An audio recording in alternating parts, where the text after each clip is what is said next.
किसी ने बड़े कमाल की बात कही है कि 100 गुना बढ़ जाती है खूबसूरती, कि 100 गुना बढ़ जाती है खूबसूरती महज मुस्कुराने से, फिर भी लोग बाज नहीं आते हमेशा मुंह फुलाने से। हेलो दोस्तों, मैं हूं सपना गोयल। एक छोटी सी कहानी आपके लिए। ये कहानी है सुमित जी की, जो एक बर्फ़ बनाने वाले कारखाने में काम करते हैं। और जिस फैक्ट्री में वे काम करते थे उसमें बहुत सारे मज़दूर, कर्मचारी, अधिकारी सब लोग थे। और जो सुमित जी का एक रूटीन था, जब भी वे अपने ऑफिस पहुंचते, मतलब वर्कशॉप पर पहुंचते, अंदर जाते, जब जो गार्ड साहब होते हैं गेट पर, उनको राम राम कहते हुए अंदर जाते थे। और जब सुमित जी बाहर निकलते थे तो राम राम काका कहते हुए निकलते थे। सुमित जी जो है बड़े मुस्कुरा के खुश होकर उनसे बात करते थे। एक दिन सुमित जी जो थे, शाम को जब निकलने का समय था, उनको फ्रीज़र रूम में कुछ काम याद आ गया। तो उन्होंने सोचा जाकर मैं काम कराता हूँ, लेकिन वहाँ पर उनको थोड़ा सा समय लग गया। छुट्टी का समय था, सबको घर जाने की जल्दी होती है। लोग फटाफट निकल रहे थे। किसी को लगा अंदर कोई नहीं है और वे फ्रीज़र को लॉक करके चले गए। और अंदर जो है सुमित जी अटके हुए थे अपने काम में। सुमित जी को पता भी नहीं था कि कोई गेट लगाकर चला गया। जब सुमित जी का काम ख़त्म हो गया तो वो गए गेट पर, तो उन्होंने देखा दरवाज़ा तो बाहर से लगा हुआ है। सुमित जी दरवाज़ा खटखटाने लगे। फ़ोन चेक किया तो फ़ोन भी उनके पास नहीं था। फ़ोन डेस्क पर रखा हुआ था।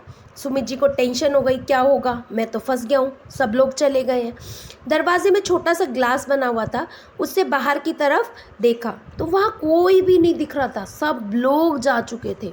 वहाँ तो सन्नाटा पसरा हुआ था और फ्रीज़र रूम में ठंड बढ़ती जा रही थी और उनकी टेंशन भी बढ़ती जा रही थी। उनको लग रहा था कि अब तो मेरी जान चली जाएगी। सुमित जी को लग रहा था कि अब तो ऑफिस कल से पहले खुलेगा नहीं। अब कल तक अगर दरवाज़ा खुलेगा तो मैं बाहर जब तक निकल नहीं पाऊँगा तो मैं तो मर जाऊँगा। वो सोच रहे थे मैं किसी को कैसे बुलाऊँ मदद के लिए, क्योंकि फ़ोन भी उनके पास नहीं था। दिमाग ख़राब हो रहा था, चारों तरफ बर्फ़ थी, ठंड बढ़ती जा रही थी, ठुठुरन बढ़ती चली जा रही थी। वे कोने में दुबक करके बैठ गए, भगवान से प्रार्थना करने लगे, प्लीज़ मुझे बचा लो, मुझसे जो अपराध हुआ है उसके लिए प्लीज़ भगवान जी मुझे क्षमा कर दो। मुझे नहीं पता मुझसे क्या गलती हो गई है जो मैं आज यहाँ फंस गया हूँ।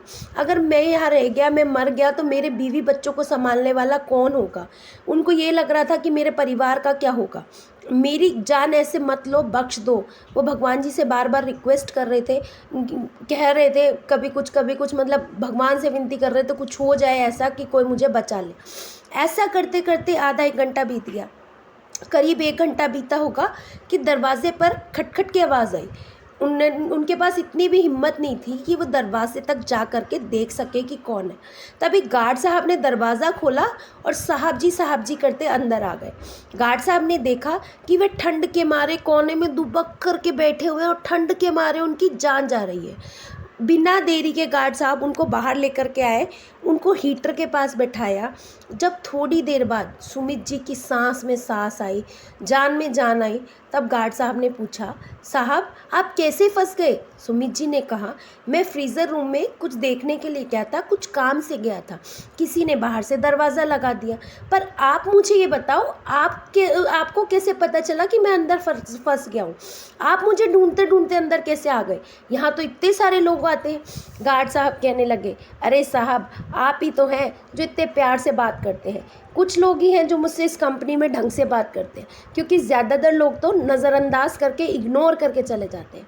आप आते हो तो सुबह राम राम कहते हो, जाते हो तो राम राम काका कहते हो। आज सुबह की राम राम तो मैंने सुन ली थी, लेकिन आज शाम का राम राम काका मैंने नहीं सुना था, उसी का इंतज़ार कर रहा था। मुझे लगा आप शायद किसी काम में फंस गए होंगे। जब बहुत देर हो गई तो मुझे कुछ अनहोनी का अंदेशा हुआ, लगा कुछ गड़बड़ तो नहीं होगी, तो मैं अंदर कारखाने में देखने चला आया। आप कहीं दिखे नहीं, आपके डेस्क पर फ़ोन रखा हुआ था। मतलब ये तो मुझे समझ आ गया था कि आप कहीं ना कहीं अंदर ही है, लेकिन मैं आपको ढूंढता रहा, मुझे कहीं पर भी आप नहीं मिले। तो पता नहीं मुझे क्यों फील हुआ कि अब मैं एक बार फ्रीज़र रूम की तरफ चल कर देखा जाए।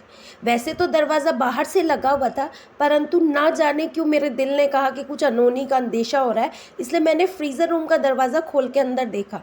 ये तो भगवान की कृपा थी कि आप सुरक्षित मिल गए। सुमित जी कहने लगे, गार्ड साहब आपका बहुत बहुत धन्यवाद, आपने मेरी जान बचा ली, वरना आज मेरा मरना निश्चित था। गार्ड साहब हंसकर कहने लगे, मैंने आपकी जान बचाई? नहीं साहब, मैंने आपकी जान नहीं बचाई। वह तो आप रोज़ राम राम कहते हो ना, तो राम जी ने आपकी जान बचाई है। बहुत छोटी सी कहानी है दोस्तों, जिसका सार ये कहता है, नमस्कार करना, राम राम करना, अभिवादन करना, सबको सम्मान देना बहुत इम्पोर्टेंट है। आपको नहीं पता कौन इंसान कब काम आ जाए, और जब राम राम कह रहे हो, प्रभु का नाम ले रहे हैं, तो प्रभु तो आपकी रक्षा करेंगे ही। अभिवादन करना, ग्रीटिंग करना बहुत इम्पोर्टेंट है लाइफ में, इसे ज़रूर कीजिए, इसको अपनी आदत बना लीजिए। कई बार हमें लगता है ये तो हमसे छोटा है, हमारे क्या काम आएगा, इग्नोर करके आगे बढ़ जाते हैं, अपने आप को सुपीरियर समझते हैं। हम भूल जाते हैं कि सब लोग हम एक जैसे ही हैं, हम सब उस ईश्वर की संतान हैं। आपस में प्रेम रखिए, अपने से नीचे वालों का भी ख्याल रखिए, क्योंकि जब आप सबका ख्याल रखते हो तो प्रभु आपका ख्याल अपने आप रख लेंगे, प्रभु सब संभाल लेंगे।